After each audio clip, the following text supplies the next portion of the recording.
So, hello guys, welcome back to my YouTube channel Set Time Bound Goal and this is Sandeep भैया और आज का हमारा topic है जीएल बजाज। जीएल बजाज का हम आज हॉनेस्ट रिव्यू करने वाले हैं। ये वीडियो देख के आपको पता चल जाएगा कि जीएल बजाज में क्या जाना वर्थ इट है, जीएल बजाज में एडमिशन प्रोसेस क्या है, डायरेक्ट कैसे जाना है और जेईई मेन के रैंक से जाना हो तो किस रैंक तक एडमिशन होगा, क्या जीएल बजाज में अपने को एडमिशन लेना चाहिए, एफडब्ल्यू सीट जीएल बजाज में किस रैंक तक मिलती है और भी जो तथ्य हैं जिसके बारे में जो जीएल बजाज के बारे में आपको जानना अति आवश्यक है अगर आप जीएल बजाज में एडमिशन लेना चाहते हैं तो इसके बारे में मैं यहाँ पे डिटेल डिस्कशन करने वाला हूँ। तो गाइज अगर आपने भी जेईई मेन दिया है और आपकी रैंक थोड़ी सी लो है, आपका उतना बढ़िया परसेंटाइल नहीं रहा और आप प्राइवेट कॉलेजेस के बारे में देखना चाहते हैं कि जो ठीक ठाक हो, तो उसी के रिव्यू का सीरीज चल रहा है। नेक्स्ट कॉलेज मुझे किसको लेना चाहिए आप कमेंट बॉक्स में बताइएगा। और बच्चों का रिव्यू क्या है जीएल बजाज की, बच्चे क्या कहते हैं यहाँ के बारे में, इसके बारे में भी अपन लोग डिटेल में बताएंगे। तो चलिए शुरू करते हैं आज की स्टोरी। वीडियो में आगे बढ़ने से पहले I would like to introduce myself guys. I am Sandeep Vishwakarma, B Tech from Aligarh Muslim University and I have already qualified GATE 2 times and beside a career counselor I am a physics educator also। आप में से बहुत सारे बच्चे ऐसे होंगे जो चाहते होंगे कि भैया आप हमारी काउंसलिंग आप स्वयं कर दो। तो अगर आप हमसे काउंसलिंग कराना चाहते हो तो डिफरेंट काउंसलिंग प्रोग्राम आप हमारा ज्वाइन कर सकते हो। इसमें आपकी चॉइस फिलिंग भी हम करेंगे। प्रोग्राम ज्वाइन करने के बाद आपको एक पर्सनल मेंटर भी मिलेगा और टाइम टू टाइम मेरे साथ आपकी जूम मीटिंग लगेगी और हम आपकी पूरी तरीके से मदद करेंगे ताकि क्या हो सके, आपका एक बेस्ट कॉलेज में एडमिशन हो सके। तो चलिए हम शुरू करते हैं जीएल बजाज के बारे में। अगर पहले हम देखते हैं जीएल बजाज में कौन कौन सी ब्रांचेज हैं। तो यहाँ पे जो ब्रांचेज हैं AI with data science, AI and machine learning, civil engineering, computer science with AI, computer science CSC with AI ML, CSC with data science, CSC with regional language. ये रीजनल लैंग्वेज हिंदी लैंग्वेज की बात कर रहा है, ठीक है। अभी मैं बताऊंगा हिंदी में जाना वर्थ है कि नहीं। फिर कंप्यूटर साइंस एंड इंजीनियरिंग, उसके बाद से electronics and communication engineering, electronics and triple E और ईसी इंफॉर्मेशन और मैकेनिकल। एक चीज आपको खास देखने को मिलेगी, जीएल बजाज में कोर ब्रांचेस सिर्फ 2 ही हैं, सिविल और मैकेनिकल, ठीक है। बाकी तो ट्रिपल ई है और इलेक्ट्रॉनिक्स है। सबसे दिक्कत मतलब सबसे कम सीट जो इनके पास होती है ना वो इन्हीं की होती है। सीएससी में इनके यहाँ दबा के सीट होती है। देखो CSC specialisation, CSC specialisation, CSC specialisation, CSC specialisation, core CSC और आईटी, मतलब सीएसआईटी की दबा के ब्रांचेज होंगी, कोर होता ही नहीं है, ठीक है। मसला क्या है, क्योंकि ना प्राइवेट कॉलेज में मसला ही यही है कि कोर का प्लेसमेंट ही नहीं है। हर बच्चा इधर कोडिंग कर रहा है और हर बच्चा अपने दम पे प्लेसमेंट ले रहा है। ज्यादातर आपको यही देखने को मिलेगा क्योंकि यहाँ खर्चा बहुत ज्यादा होता है तो बच्चे भी मेहनत दबा के करते हैं। अब देखो यहाँ पे कंपटीशन बड़ा ज्यादा है क्योंकि सीएससी में ब्रांचेस ज्यादा हैं, ठीक है। ये बात आप मान के चलना। अब बात करते हैं हिंदी, क्या हिंदी में अपने को जाना चाहिए। तो देखो यार, मुझे लगता है, मेरा पर्सनल पॉइंट ऑफ व्यू है, बच्चों से बात करके पता चलता है कि यार सिलेबस तो सेम होता है, टीचर भी सेम होते हैं, बस सीट बढ़ाने के नाम पे इन्होंने क्या करा है, एक बना दिया है। क्योंकि क्या है ना, अप्रूवल इजीली मिल जाता है। जब एआईसीटी ने बोला कि भैया हिंदी वाले बच्चों के लिए, हिंदी मीडियम के बच्चों के लिए हिंदी में बीटेक कराई जाए, तो कौन आगे आया? कोई आईटी वाले आगे आया? कितने आए? एनआईटी वाले कितने आए? सबसे पहले एक प्राइवेट कॉलेज वाले आए, क्योंकि मुझे लगता है प्राइवेट कॉलेज में ज्यादा चुल रहती है सीट बढ़ाने की। किसकी? सीएससी की। कोर इनसे कहो केमिकल बढ़ाओ, नहीं बढ़ाएंगे, इन्हें पता है बच्चे आएंगे ही नहीं।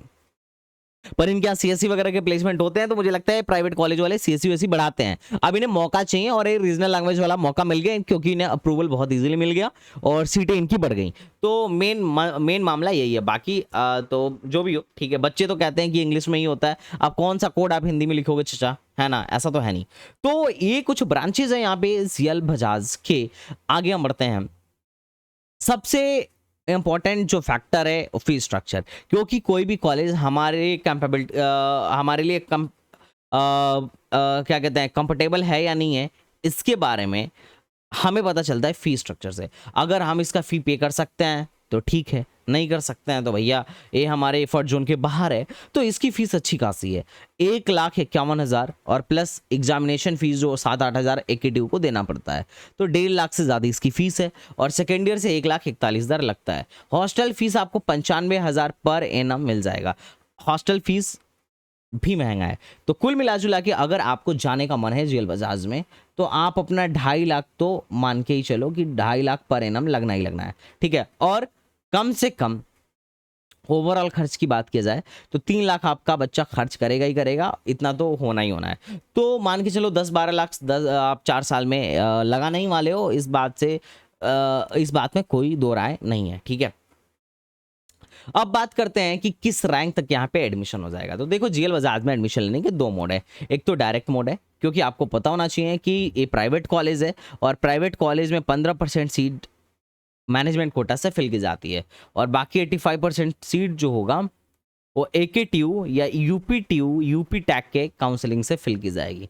अब और इसके बाद अगर मान लो काउंसलिंग के बाद कोई सीट खाली रह जाती है तो मैनेजमेंट कोटा के थ्रू दी जा सकती है, लेकिन 85% AKTU के लिए रहता है। तो आपको सबसे पहले JEE मेन देना होता है और AKTU के काउंसलिंग में बैठना होता है। मैनेजमेंट कोटा में कुछ सिंपल है, आपके 12th के मार्क्स को दिखा के ले सकते हो, JEE मेन के मार्क्स को दिखा के ले सकते हो, कुछ भी आप दिखा लो। यहाँ पे तो पैसे का खेल है, पैसे दो आराम से एडमिशन हो जाएगा, कई बार तो फ्री में ही एडमिशन हो जाता है। तो इसके लिए आपको वहाँ पे जाके फॉर्म भरना होगा वेबसाइट, कॉलेज की वेबसाइट पे, या आप डायरेक्ट कॉलेज निकल लो तब भी एडमिशन हो जाएगा। अब जब आप डायरेक्ट प्राइवेट कॉलेज में डायरेक्ट जाते हो ना, तो ये लोग बड़े नखरे करते हैं कि हमारे पास CSE की सीट नहीं है, हमारे पास मैकेनिकल की सीट है, सिविल की सीट है, क्योंकि सिविल और मैकेनिकल इनके यहाँ भरता नहीं है, केमिकल इनके यहाँ भरता नहीं है। तो चाहते हैं कि जो भी डायरेक्ट आ रहा है हम उसको यही थमा दें। और मैं कहूँगा भाई अगर तुम प्राइवेट में जा रहे हो ना, तो कतई सिविल मैकेनिकल केमिकल ये सब लेना ही मत। लेना होगा तो या तो CSE लेना, या IT लेना, या स्पेशलाइजेशन लेना। सच बता रहा हूँ, वरना बाद में बहुत पछताओगे। चलो अपन लोग बात करते हैं कि किस रैंक तक एडमिशन मिल जाएगा। तो सबसे पहले बात करेंगे FW के बारे में, फीस वेवियर। अब फीस वेवियर उनको मिलता है जिनके पेरेंट्स की इनकम 5 लाख से कम हो, 5 लाख से कम हो और वो यूपी का डोमिसाइल है। अगर यूपी का डोमिसाइल है और पेरेंट्स की इनकम 5 लाख से कम है तो उसे FW सीट मिल जाएगी। अगर आपको नहीं पता है कि FW सीट कैसे लेना है तो आप हमारे वीडियोस में बने रहिए, आप चाहे तो हमसे भी काउंसलिंग करा सकते हैं। और ये जो रैंक है वो ऑल इंडिया का है, मतलब अदर स्टेट वालों के लिए है। तो अगर तुम्हें CSE में जीएल बजाज में एडमिशन चाहिए तो लगभग 1 लाख के अंदर CSE बंद हो जाएगी। 2021 में भी 1 लाख के अंदर बंद हुई थी, 2022 में भी 1 लाख के अंदर बंद हुई थी। EC लगभग 2 लाख तक गई थी और 2021 में भी 2,10,000 तक गई थी। और CSE विथ AIML की बात करूं तो CSE विथ AIML 1 लाख तक गई थी 2022 में भी और 1 लाख तक गई थी 2021 में भी। CSE विथ डेटा साइंस भी 1 लाख तक गई थी। CSE विथ AI 1 लाख तक ही गया था और AI एंड डेटा साइंस लगभग 1,14,000 तक गया था। CS इन हिंदी में सबसे हाई रैंक तक एडमिशन हुआ था 1,82,000 भी अगर आपकी रैंक है। ये सब CRL रैंक है, ये सब CRL रैंक है, ध्यान रखना। और AIML 1,20,000 तक, इंफॉर्मेशन टेक्नोलॉजी 1 लाख तक क्या हुआ था कि 1 लाख तक इन्होंने आराम से अपना FW सीट दिया है। तो अगर तुम्हारी रैंक 1 लाख के अंदर है और अपना फीस तुम माफ करवाना चाहते हो कि पूरा ट्यूशन फीस माफ हो जाए, तो तुम टेंशन मत लेना। गारंटी है कि जो टॉप के कॉलेज है, चाहे JSS है, AKG है, काइट है, ABS है, GL बजाज है या गलगोटिया, इन सब में आराम से एडमिशन हो जाए। अगर ऑल इंडिया की बात करूं, अगर तुम बिहार से हो या किसी और स्टेट से हो, तो CSE लगभग 1,24,000 तक 21 में मिली थी और 1 लाख तक 2022 में मिली थी। इलेक्ट्रॉनिक्स तो 5-5 लाख तक, मतलब देखो एक ट्रिपल जो है 2021 में 5,81,000 तक मिली थी, 2022 में 8 लाख तक मिली थी। EC जो है 7 लाख तक मिला था और 2022 में 3 लाख तक मिला था। तो तुम देख सकते हो AI एंड ML जो है 1,55,000 मतलब 1.5 लाख तक मिला था और 2021 में 1,92,000 तक मिला था। अच्छा, 2022 से 2021 में इसका थोड़ा सा रैंक डिक्रीज हुआ है, मतलब ठीक है, बढ़िया रैंक वाले बच्चे गए हैं। CSN डेटा साइंस जो है 2021 में 1,96,000 तक मिला था और 2022 में 1,89,000 तक देखने को मिला हुआ था। CS विथ AI 2,34,000 तक मिला था और 2022 में 1,63,000 तक देखने को मिला था। हिंदी 5 लाख तक 2021 में और 3 लाख तक 2022 में अपने को देखने को मिला था। तो ये पूरा मैं मोटा मोटी बता रहा हूँ, बाकी तुम समझ सकते हो। इसको मैं टेलीग्राम में भी डाल दूंगा, तो you can download it from Telegram channel also. ठीक है, अब बात करते हैं होम स्टेट ओपन कैटेगरी का क्या हिसाब रहा, उसके बाद से 2021 और 2022 में OBC कैटेगरी का क्या हाल चल रहा और SC कैटेगरी का क्या हाल चल रहा। तो मोटा मोटी तुम देखोगे ना कि इसकी CSE 1,84,000 तक गई थी, मतलब 1,48,000 तक गई थी और मैकेनिकल तो 8-8 लाख तक गई है। होम स्टेट वालों को कोई पूछता ही नहीं है यार, मैंने तुम्हें क्या बोला, कोई नहीं पूछता भाई, कोई नहीं पूछता, इधर कोई नहीं पूछता। सिविल विल बहुत लंबा जाता है, सिविल का तो हमने लिखा ही नहीं। अगर तुम होम स्टेट से हो और देखो इसमें दो ब्रांचेज है, एआई एंड डेटा साइंस, ये सीएससी के साथ नहीं है, ये pure AI and data science है। और एक और ब्रांच है वो प्योर एआई एंड एमएल है सब, और तीसरा ब्रांच है सीएस इन हिंदी। इन तीनों ब्रांच में बड़ा हाई रैंक तक एडमिशन होता है। देखो 2022 में 7 लाख रैंक तक एडमिशन हुआ है, और 2021 में भी हिंदी में 7 लाख रैंक तक एडमिशन हुआ है, कोई नहीं पूछा था। और एआई एमएल 3,53,000 तक हुआ है, 2021 में 7 लाख तक एडमिशन दिया था। और एआई एंड डेटा साइंस 3,58,000 तक 2022 में हुआ है, और 2021 में 6,92,000 तक एडमिशन हुआ था। तो काफी हाई रैंक तक एडमिशन हुआ था। अगर मोटा मोटी तुम सीएस आईटीआई स्पेशलाइजेशन में एडमिशन लेना चाहते हो तो मोटा मोटी अगर तुम्हारे पास मतलब 3 लाख से लेके 3 से 4 लाख तक के अंदर अगर आपकी रैंक है तो बहुत हद तक चांस है कि जनरल कैटेगरी में भी यहाँ पे जीएल बजाज आराम से कंप्यूटर साइंस में एडमिशन दे देगा, कोई बड़ा मसला नहीं है, ठीक है। और अगर मैं सेम बात ओबीसी वालों के लिए बात करूं तो ओबीसी में जो है, ओबीसी में है 4 से 5 लाख रैंक तक भी अगर आपका 4 से 5 लाख रैंक तक भी आपका रैंक है, 4 से 5 लाख के बीच भी अगर आपका रैंक है तो आपको कहीं ना कहीं यहाँ पे जीएल बजाज में देखो एआई एंड डेटा साइंस 5,27,000 तक मिला था, सीएसएन हिंदी 7 लाख तक मिला था, एआई एंड एमएल 5 लाख तक मिला था। तो ओबीसी वालों को मिल जाएगा। अगर आप गर्ल हो तो और फायदा है, ओबीसी गर्ल को 20% का अलग से रिजर्वेशन एकेटू में मिलता है। और डिफेंस डिफेंस वाले तो चिंता ही मत करो यार, तुम्हें यहाँ तक आने की नौबत ही नहीं पड़ेगी, इतना नीचे तक जाने की नौबत ही नहीं पड़ेगी। और एससी एसटी तो अगर इनकी रैंक 7, देखो सीएससी 7 लाख तक मिला है, तो अगर इनकी रैंक 7 से 8 लाख भी है और अगर आप एससी या एसटी कैटेगरी में हैं तो आपको यहाँ पे सीएससी या आईटी आराम से मिल जाएगा। तो आपको भी परेशान होने की जरूरत नहीं है। जीएल बजाज कोई ऐसा नहीं बहुत बड़ा तोप कॉलेज है, ठीक है, तो आराम से एडमिशन यहाँ पे हो जाएगा जीएल बजाज में। वही पैसे का खेल है, थोड़ा सा महंगा पड़ता है, प्राइवेट में जितने हैं थोड़े से महंगे पड़ते हैं, बट ठीक है कंसिडर कर सकते हो क्योंकि यहाँ पे प्लेसमेंट हो जाते हैं, एनसीआर रीजन में है, मेट्रो सिटी में है, तो ये थोड़ा सा ठीक है कि एक्सपोजर है, बच्चे मेहनत भी करते हैं, ठीक है। अगर मैं कंपनीज की बात करूं तो Paytm, HCL, Tech Mahindra, Dell, IBM, Genpact, Wipro, इन सारों में एडमिशन हुआ था। और मतलब सॉरी एडमिशन कह रहा हूँ, ये सारे मोस्ट फ्रिक्वेंटली विजिटेड ये हैं यहाँ पे और इनके यहाँ ये सबसे ज़्यादा मतलब सबसे अच्छा खासा इस बार प्लेसमेंट ये देखे गया था। ये लगभग 50, इस कंपनी में 58 एलपीए का हाईएस्ट पैकेज इस बार लगा था। ये इसका टॉप रिक्रूटर्स रहा है, टॉप रिक्रूटर रहा है। अब बात करते हैं 2021 में क्या प्लेसमेंट था और अभी 2022-23 में क्या प्लेसमेंट है। 2021 में जो हाईएस्ट सैलरी थी 31.6 लाख की थी और 95 बच्चे ऐसे थे जिनकी 8 लाख से ऊपर, मात्र 95 बच्चे ऐसे थे 700 बच्चों में से जिनकी 8 लाख से ऊपर का क्या था पैकेज था। और एवरेज पैकेज 4.97 लाख था, तो कोई बहुत बड़ा नहीं था, 5 के आसपास ही था। इस बार जो हाईएस्ट पैकेज गया है वो 58 लाख गया है। एवरेज पैकेज 7.12 एलपीए इनके वेबसाइट पे, आई एम नॉट सेइंग इनके वेबसाइट पे। देखो प्राइवेट पे जो डेटा होता है मुझे लगता है ज्यादातर डेटा मैनिपुलेटेड होता है, ठीक है, वो वही दिखाते हैं जो उन्हें लगता है कि तुम्हें देखना चाहिए, ठीक है, क्योंकि यही दिखा दिखा के तो पैसे निचोड़े जाते हैं, पैसे वसूले जाते हैं। मेरा मानना है, तुम्हारा मामला मानना डिफरेंट हो सकता है, पर मुझे ऐसा लगता है क्योंकि ये लोग ऑन कैंपस ऑफ कैंपस सब एक ही में मिला मिला के दिखाएंगे ताकि तुम देख के अट्रैक्टेड हो जाओ और जितना भी फीस है देने के लिए तुम तैयार हो जाओ।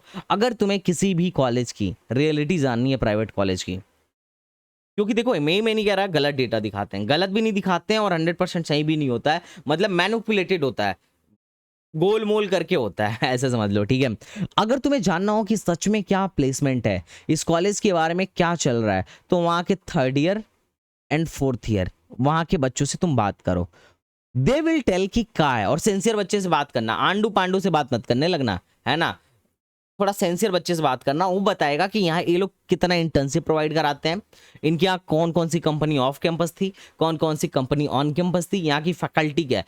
ज़्यादातर नोएडा गाजियाबाद में सबसे ज़्यादा बच्चों की जो वो आती है कि क्या मसला है, वो फैकल्टी को लेकर है। वो कहते हैं कि फैकल्टी एडवांस नहीं है, फैकल्टी जो है वेल एजुकेटेड नहीं है, उनका मानना है। और ज़्यादातर तुम फैकल्टी की प्रोफाइल भी देखोगे तो कोई बहुत बड़ा तोप फैकल्टी नहीं होगा कि फॉरेन से पढ़ के आया है, आईआईटी से पढ़ के आया है, बहुत कुछ ही होते हैं, गिने चुने कुछ होते हैं, बाकी तो वैसे ही कहीं से बीटेक कर लिया, कहीं से एमटेक कर लिया, पीएचडी भी पता नहीं कराया कि नहीं कराया और वो लोग आके पढ़ा रहे हैं। मतलब ज़्यादातर बहुत सारे फैकल्टी जो खुद अनसेटिस्फाइड है प्राइवेट कॉलेजों से, क्योंकि उनका ट्रांसफर होता रहता है, आज कहीं यहाँ पढ़ाया कल वहाँ पढ़ा रहे हैं, क्यों, क्योंकि इनके यहाँ कुछ स्टेबल है ही नहीं, ज़्यादातर फैकल्टी के साथ है। और दूसरा, बहुत सारे फैकल्टी ऐसे हैं जो सच में वेल क्वालिफाइड नहीं है, उन्हें खुद ही बहुत ज़्यादा नॉलेज नहीं है, क्लास में खुद ही फंस जाते हैं, ऐसा देखने को मिलता है। मैं सिर्फ जीएल बजाज की बात नहीं कर रहा और मैं पर्टिकुलरली इसकी बात नहीं कर रहा, मैं बता रहा हूँ ज़्यादातर प्राइवेट कॉलेजों में होता है। तो अगर तुम फैकल्टी के भरोसे जा रहे हो तो मैं तो नहीं कहूँगा भाई, तुम्हें ही मेहनत करना पड़ेगा। ज़्यादातर प्लेसमेंट बच्चा खुद मेहनत करके, बच्चा खुद कोडिंग करके लेके आता है, ठीक है। तो ये था इनका एवरेज पैकेज।